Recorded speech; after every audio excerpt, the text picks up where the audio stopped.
নমস্কার বন্ধুরা, আমি প্রসূন আচার্য। আপনারা দেখছেন প্রসূন আচারিয়া জার্নালিস্ট চ্যানেল। আজকের আলোচনা অত্যন্ত গুরুত্বপূর্ণ ব্যাপারে, যে বিষয়টি আমি কিছুদিন ধরেই ট্র্যাক করছি।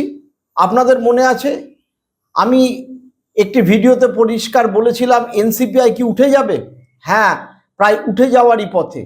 এবং আপনারা থাম্বনেল থেকেই বুঝতে পেরেছেন যে কাকলি ঘোষ দস্তিদার, যিনি ওই 20 জন গাদ্দার বা বেঈমানের দলের, তৃণমূলের গাদ্দার বা বেঈমান, তাদের দলের নেত্রী, এনসিপিআইয়ের যিনি প্রেসিডেন্ট, সেই কাকলি ঘোষ দস্তিদার, উনি ডাবল পাল্টি মেরেছেন। কেন এই ডাবল পাল্টি মারলেন এবং কি ডাবল পাল্টি মারলেন, এটা নিয়ে আলোচনা করব। আর আলোচনা করব যে অস্থায়ী কোট আনকোট হাইকোর্টের নির্দেশে প্রভিশনাল বিরোধী দলনেতা ঋতব্রত বন্দ্যোপাধ্যায়, তিনি মহা বিপদে, তার জ্বর এসে গিয়েছে। কেন মহা বিপদে? আর কাকলির ডাবল পাল্টি, এবং এনসিপিআই যে পার্টিটা তারা দাবি করছেন, তার অভ্যন্তরের কি ভয়ঙ্কর অবস্থা গতকাল শনিবার দিনকে হয়েছে, গত কদিন ধরেই ঘটছিল, সেই ভেতরকার খবর আপনাদের কাছে ফাঁস করব। আসলে যেটা হয়েছে, অভিষেক বন্দ্যোপাধ্যায় সুপ্রিম কোর্টে যে মামলা করেছেন, যে মামলায় তিনি 20 জন সাংসদের পদ কেন চলে যাবে না সেটা নিয়ে মামলা করেছেন, এবং পদ যাতে চলে যায়, কারণ ওম বিড়লা 2 মাস 2.5 মাস হয়ে গেল কোনো সিদ্ধান্ত নিচ্ছেন না তাদের ব্যাপারে। কাকলি, সুদীপ, শতাব্দী, জুন মালিয়াদের ব্যাপারে। সেই মামলা হওয়ার পরে প্র্যাকটিক্যালি যা পরিস্থিতি দাঁড়িয়েছে, আমি বলেছিলাম যে এনসিপিআই কি উঠে যাবে।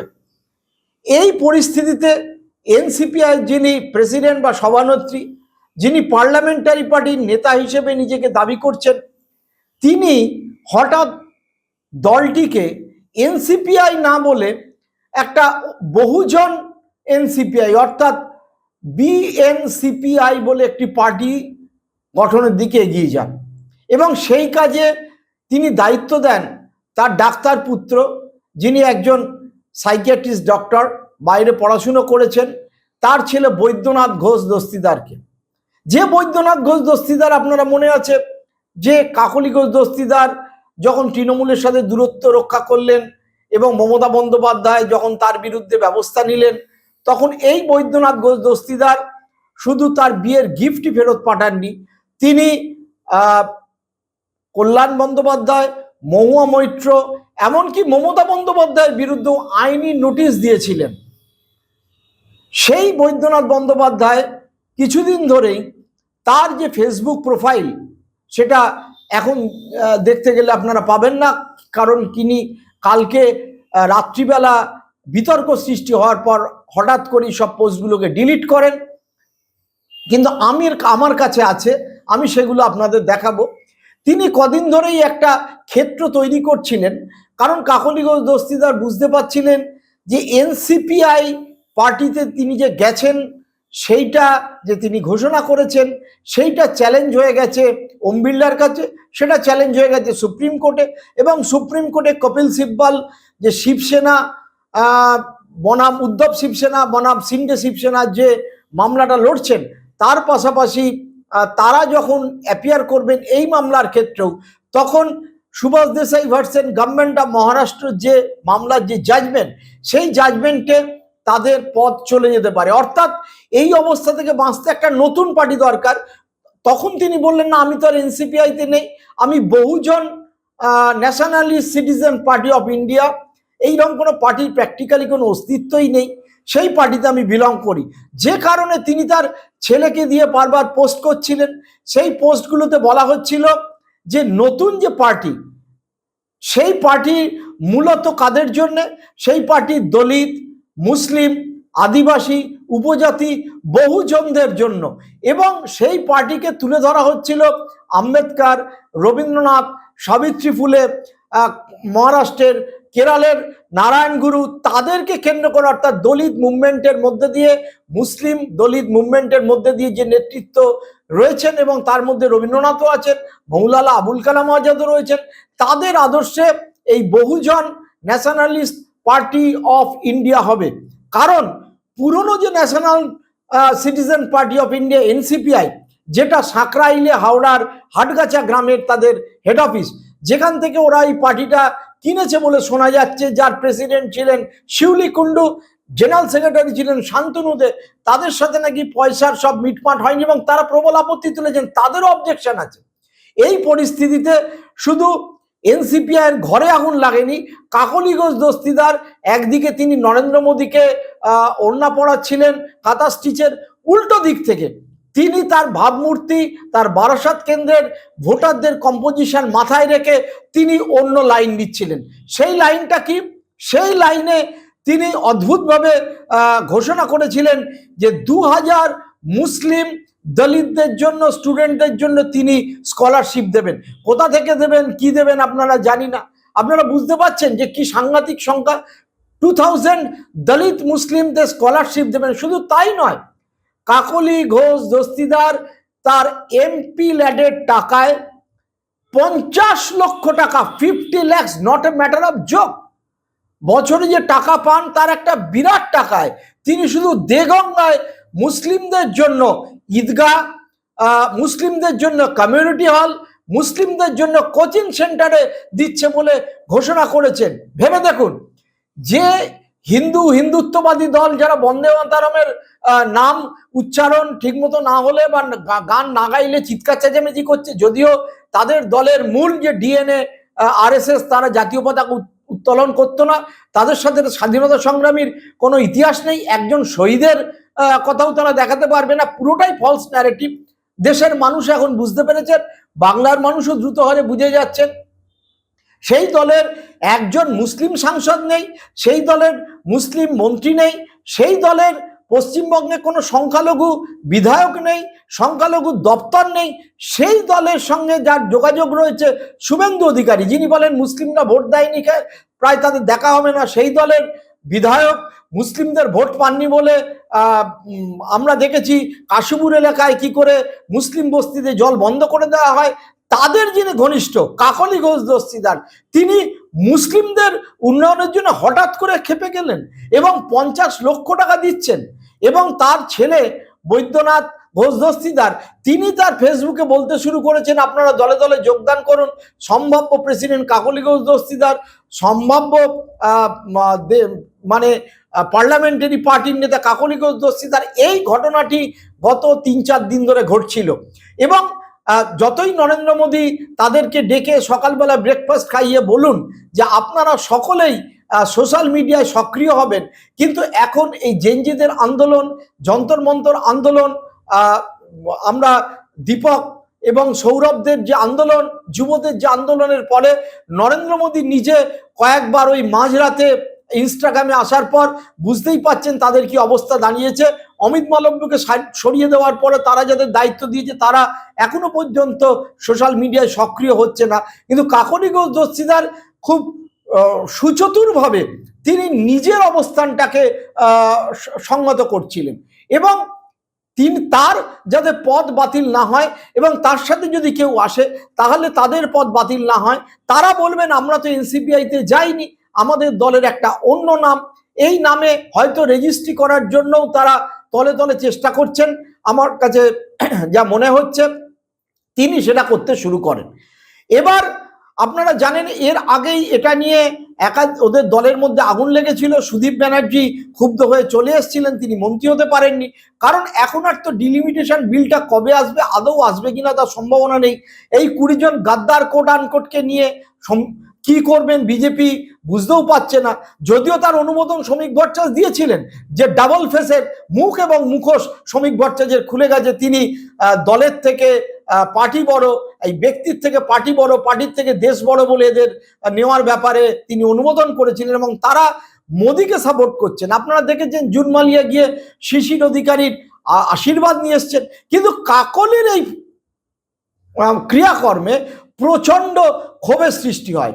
শেষ পর্যন্ত গতকাল রাত্রিবেলা অর্থাৎ শনিবার রাত্রিবেলা তাদের মধ্যে গ্রুপ কল হয়, তাতে ক্ষোভ উগরে দেন সুদীপ বন্দ্যোপাধ্যায়।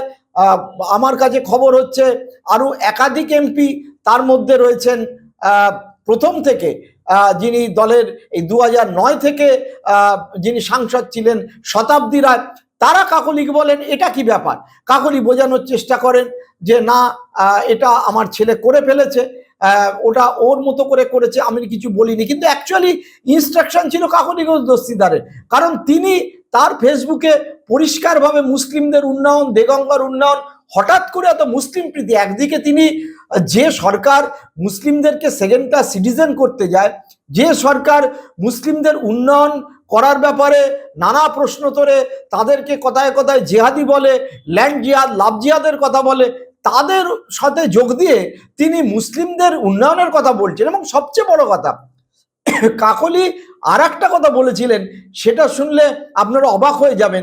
সেটা হচ্ছে আনিস খানের বিচার চাই। আপনাদের মনে আছে হাওড়ার যুবক, যিনি ছাত্র, আলিয়া বিশ্ববিদ্যালয়ে পড়তেন, তিনি কিভাবে আন্দোলন করেছিলেন মমতা ব্যানার্জির সরকারের বিরুদ্ধে এবং তারপর তার রহস্যজনক মৃত্যু হয়। সেই মামলায় আলটিমেটলি বিচার হয়নি। আমরা দেখেছিলাম সিভিক ভলেন্টিয়াররা তার বাড়িতে গেছিল এবং তারপর তিনি নাকি অ্যাক্সিডেন্টালি মারা যান, সুইসাইড করেন। মমতা বন্দ্যোপাধ্যায় সরকার আমলে সেটার পুরো বিচার প্রক্রিয়া হয়নি। তার বাবা এখনো, আনিসের বাবা এখনো মনে করেন তিনি, তার ছেলের বিচার হয়নি। হঠাৎ করে কাকলির এমন মুসলিম দরদ উঠলে উঠলো, তিনি বললেন যে জুডিশিয়াল এনকোয়ারি চাই, 1 নম্বর। 2 নম্বর, আলিয়া বিশ্ববিদ্যালয়ের সোশিওলজি ডিপার্টমেন্টের নাম ওই আনিস খানের নামে করতে হবে। 3 নম্বর হচ্ছে যে আত্মহত্যা বলে চালানো হয়েছিল। এই রকম হঠাৎ করে তার একেবারে মুসলিম প্রীতি উঠলে উঠলো কেন? কারণ কাকলি বুঝতে পারছিলেন যে আগামী দিনকে তার এলাকায় যে প্রবল বিক্ষোভের মুখে তিনি রাস্তায় বেরোলে পড়তে পারেন। তিনি বারাসাতে তার বাড়িতে আবদ্ধ হয়ে থাকবেন, তার আর লোকের সাথে ঘরের মধ্যে দেখা করবেন, এটা তো হতে পারে না। কারণ তারা সকলেই মহামৈত্র যা অভিযোগ করেছেন সেই মতো বলছি, প্রায় 40 কোটি টাকা নিয়েছেন, মাসে মাসে টাকা নিচ্ছেন প্রচারের জন্য, তৃণমূলের ভোট ভাঙানোর জন্য। যাকে এনিওয়ে, এই দলের মধ্যে যখন চরম অবস্থার সৃষ্টি হয়, তখন কাকলি বলেন যে ভুল হয়ে গেছে এবং রাত্রিবেলা তার সাথে তার পুত্রের প্রচন্ড বিবাদ হয় এবং পুত্র শেষ পর্যন্ত তার পোস্টগুলো ডিলিট করতে বাধ্য হয়। আপনারা বুঝতেই পাচ্ছেন যে কিভাবে কাকলি একের পর এক তার পুত্র পোস্ট করেছিল। একেবারে বহুজন সমাজ, মানে বহুজন এনসিপিআই, বহুজন ন্যাশনালিস্ট পার্টি অফ ইন্ডিয়া, তাতে জয়েন করুন, তার ফোন নাম্বার, তারপর তাদের আদর্শ, সেই আদর্শ হিন্দুত্বের আদর্শের একেবারে পরিপন্থী, যা সংঘ পরিবার বলে তার আদর্শ বিরোধী। অথচ সুদীপ বন্দ্যোপাধ্যায় একবারে বিজেপি জয় জয়কার করে সব জয়েন করতে চাইছে। দেব আছে, জুন আছে, রচনা আছে, এই সমস্ত গাদ্দার বা বেঈমানরা একেবারে পায়ে পড়ে যেতে বাকি ছিল নরেন্দ্র মোদীর, অমিত শাহ। কিন্তু তাদের ভবিষ্যৎ কি হবে সেটা পরিষ্কার বোঝা যাচ্ছে না। যখন কাকলি তখনই স্ট্যান্ডটা নিয়েছিলেন। কোন কাকলি ঘোষ দস্তিদার কে? না, তিনি এনসিপিআই এর প্রেসিডেন্ট বলে নিজেকে দাবি করছিলেন। তিনি কাউকে, সবাইকে অন্ধকারে রেখে পার্টির নামটাই পরিবর্তন করে দিলেন।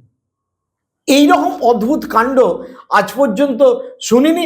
শেষ পর্যন্ত ডবল পাল্টি মেরে, পাল্টি তারপরে ডাবল পাল্টি মেরে আবার তিনি বলেছেন না, আমি এনসিপিআইতেই আছি। এখন কোথায় আছেন, না আছেন, কি করবেন না করবেন সেটা কাকলি ঘোষ দস্তিদার আর তার সাঙ্গপাঙ্গরা জানেন। কারণ আমরা জানি যে ওম বিড়লা তাদের এখনো পর্যন্ত বৈধতা দেয়নি। তাদের নামের পাশে লাস্ট বাদল অধিবেশনে তৃণমূলের সাংসদ হিসেবেই লেখা হয়েছে এবং সুপ্রিম কোর্টের যদি মামলা এগোতে থাকে তাহলে কপিল সিব্বল, অভিষেক মনু সিংভি, মানেকা গুরুস্বামী, কল্যাণ ব্যানার্জিরা যেভাবে মামলা লড়বেন, তাতে এই 20 জন গাদ্দারের সাংসদ পদ চলে যাওয়া সময়ের অপেক্ষা। এবং সেইখান থেকে বাঁচতেই কিন্তু কাকলি হঠাৎ করেই দলের এনসিপিআই নামটাই পরিবর্তন করে দিলেন। এটা গেল কাকলি এপিসোড। এবার আসি ঋতব্রত, পড়েছে মহা বিপদে। কারণ হচ্ছে এর আগে ঋতব্রত বন্দ্যোপাধ্যায়, যাকে দল থেকে বহিষ্কার করা হয়েছিল সন্দীপন সাহার সঙ্গে, তারপরে আমরা জানি ববি হাকিম, তাকে বহিষ্কার করা হয়েছে, জাভেদ খান তাকে বহিষ্কার করা হয়েছে, বিপ্লব মিত্র তাকে বহিষ্কার করা হয়েছে, আখরুজ্জামান তাকে বহিষ্কার করা হয়েছে, এমনকি স্নেহাশিস চক্রবর্তীকেও বহিষ্কার করা হয়েছে। এই পরিস্থিতিতে এরা কিন্তু আর কেউ তৃণমূলে নয়। এবং যেটা যা দাঁড়িয়েছে যে আমরা দেখেছি জাস্টিস শম্পা সরকার এবং অজয় কুমার গুপ্তার কোর্টে শোভনদেব চট্টোপাধ্যায়ের যে মামলাটি করেছেন এলওপি অর্থাৎ লিডার অব অপোজিশন বৈধ নয় ঋতব্রত, তাতে তারা পরিষ্কার বলে দিয়েছে যে অস্থায়ী, এই অস্থায়ী বিরোধী দলনেতা বাপের জন্মে কেউ শোনেনি, ভারতে আজ পর্যন্ত কখনো হয়নি, বিদেশেও কোথাও খুঁজে পাওয়া যাচ্ছে না। অস্থায়ী বিরোধী দলনেতা এই রকম কোনো সাংবিধানিক পদও নেই। এবং ঋতব্রত বন্দ্যোপাধ্যায় বুঝতে পারছেন তিনি এমন ক্যাচাকলে পড়েছেন, তার বিরুদ্ধে ভয়ঙ্কর ক্ষোভ সৃষ্টি হয়েছে ওই দলে। তিনি যিনি অদ্ভুতভাবে যখন এমপি ছিলেন তখন উল্লেখ করতেন তৃণমূলের এমপি ফেসবুকে, কারণ আমরা সোশ্যাল মিডিয়া থেকেই বুঝতে পারি, তিনি উল্লেখ করতেন আমরা তৃণমূলের প্রেসিডেন্ট। বর্তমান ঋতব্রত বন্দ্যোপাধ্যায় শুধু তার ফেসবুক প্রোফাইলে লিডার, যেটা অফিসিয়াল ফেসবুক প্রোফাইল, তাতে লিডার অফ অপোজিশন এলওপি কথাটা শুধু তোলেননি, তিনি লিখেছেন ইনসিডেন্টালি এমএলএ, অর্থাৎ ঘটনাক্রমে বিধায়ক উলুবেড়িয়া পূর্ব থেকে। কি করে ঘটনাক্রমে বিধায়ক হলেন আমি সেটা জানি না, মানে ঘটনাচক্রে কেউ বাবা হয়ে যেতে পারেন, ঘটনাচক্রে কেউ দুম করে কারুর নামে ভুয়ো অ্যাকাউন্ট থেকে টাকা চলে আসতে পারে, কিন্তু ঘটনাক্রমে কোথাও আগুন লেগে যেতে পারে, কিন্তু ঘটনাক্রমে কেউ বিধায়ক হন এটা শুনিনি। এর কারণ হচ্ছে বাদবাকি যারা বিধায়ক, এই যে কজন বহিষ্কৃত হয়েছে, ববি, জাভেদ, আকরুজ্জামান এবং আরো ব্লা ব্লা ব্লা, তারা বাদ দিয়ে ঋতব্রতর সঙ্গে এখন কেউ নেই। ঋতব্রতর সঙ্গে আলাদা করে কেউ মিটিংও করছে না। এবং সবচেয়ে বড় কথা হচ্ছে এই যে বিচারপতি শম্পা সরকার এবং অজয় গুপ্তার যে কোর্ট, সেটা কৃষ্ণরাওয়ের কোর্টে যে কেসটাকে ফেরত পাঠালো সিঙ্গেল বেঞ্চের, সেই ক্ষেত্রে আমি জাজমেন্টের কপির ওই অংশটা দেখাচ্ছি। এর আগে স্পিকার যখন রতীন্দ্রনাথ বসু তাদেরকে বৈধতা দিয়েছিলেন যে না ইনি স্পিকার, তখন কিন্তু তারা এই Subhash Desai versus government of মহারাষ্ট্রর যে গভর্নর মহারাষ্ট্রর কেসের উল্লেখ মানতে চাননি। এবং রতীন্দ্রনাথ বসুর অ্যাডভোকেটরা বলেছিলেন এটা এখানে ইমপ্লিমেন্টেড নয়। কিন্তু এই জাজমেন্টে বিচারপতি শম্পা সরকার এবং অজয় গুপ্তারা পরিষ্কারভাবে বলেছেন ওই কেসের উল্লেখ রয়েছে এবং ওই কেসের ধারা অনুযায়ী সিদ্ধান্ত নিতে হবে।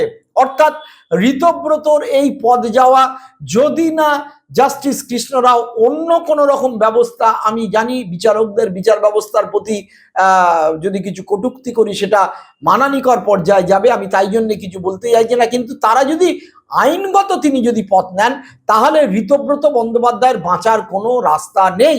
এই পরিস্থিতিতে যেটা দাঁড়িয়েছে, একেবারে তৃণমূলের ঘরের খবর আমি বলছি, মমতা বন্দ্যোপাধ্যায়ের ঘরের খবর বলছি, 18 জন মুসলিম বিধায়ক এবং জোনা 8-10 হিন্দু বিধায়ক, অর্থাৎ 28 জন, 29 এই সংখ্যাটা 27 থেকে 29 হবে, তারা অলরেডি মমতার বন্দ্যোপাধ্যায়ের কাছে ফিরতে চেয়ে আবেদন, মানে কাকুতি মিনতি শুরু করেছে, নানা জায়গা থেকে ফিলার পাঠাচ্ছেন যে আমরা আর ঋতব্রতর সঙ্গে থাকতে চাই না। কারণ ঋতব্রত লিডার অফ অপোজিশন পদটাই চলে যেতে বসেছে, যে কারণে তিনি ফেসবুকে লিখেছেন যে ঘটনাক্রমে হঠাৎ করে এই আমাদের বরানগরের একটা হঠাৎ পুজো কমিটি ছিল, একটা ঠাকুর, দুর্গা ঠাকুর কেউ পুজো করছিল না, বিক্রি হয়নি কুমারদের কাছে, তারা নিয়ে গিয়ে পুজো করেছিল। হঠাৎ এই ঘটনাক্রমে তিনি তৃণমূলের উলুবেড়িয়া পূর্বের বিধায়ক হয়ে গেছেন এবং তিনি কিন্তু এখন আর লিডার অফ অপোজিশন নন। এই পরিস্থিতিতে সঙ্গের লোকেরাও পরিষ্কারভাবে বুঝতে পাচ্ছেন যে ঋতব্রত বন্দ্যোপাধ্যায়ের আর কোনো ভবিষ্যৎ নেই। অর্থাৎ একদিকে কাকলির ডবল পাল্টি, অন্যদিকে ঋতব্রত মহা বিপদে। এর একটা পরিস্থিতির যে সৃষ্টি হবে, শুভেন্দু অধিকারী এত চেষ্টা করলেন, ঋতব্রতকে নিয়ে গিয়ে ফিশ ফ্রাই খাওয়ালেন, খাবারের মেনু, আপনার মেনুটা দেখুন, খাবারের মেনুটা দেখুন, এবং দিল্লিতে বঙ্গভবনে তাকে জামাই আপ্যায়ন করলেন। এত কিছু করেও শুভেন্দু অধিকারী বাঁচাতে পারলেন না। আবার ভূপেন্দ্র যাদবের বাড়িতে যে কাকলি ঘোষী দাস সুদীপ বন্দ্যোপাধ্যায় যে তিনি মিটিং করলেন, গ্রুপ ফটো তোলা হলো, সেক্ষেত্রেও বাঁচাতে পারলেন না। এই যে শুভেন্দু অধিকারীর এই যে ভাঙন, তৃণমূল ভাঙাও যে প্ল্যান, সেই প্ল্যানটা কিন্তু কোথাও মনে হচ্ছে যে মাঠে মারা যেতে বসেছে। এখন মাঠে ফাইনালি মারা যাবে কি যাবে না আমি এটা বলতে পারবো না, তবে আপনারা যারা আমার এই ভিডিওটি দেখছেন অবশ্যই করে আমার চ্যানেলটিকে সাবস্ক্রাইব করবেন, লাইক শেয়ার কমেন্ট করবেন, পারলে মেম্বারশিপ নেবেন এবং সকলে ভালো থাকুন, সুস্থ থাকুন। এনসিপিআই এবং ওই ঋতব্রতর ক্যাম্পে যদি এই রকম কোনো ঘটনা ঘটে আমি আবার সেই টাটকা খবর আপনাদের কাছে তুলে আনবো। তার আগে পর্যন্ত সকলে ভালো থাকবেন, সুস্থ থাকবেন, নিত্য নতুন দেখতে থাকুন এই ধরনের পলিটিক্যাল খবর, একেবারে ইনসাইড স্টোরি। আজকে এই পর্যন্ত, নমস্কার।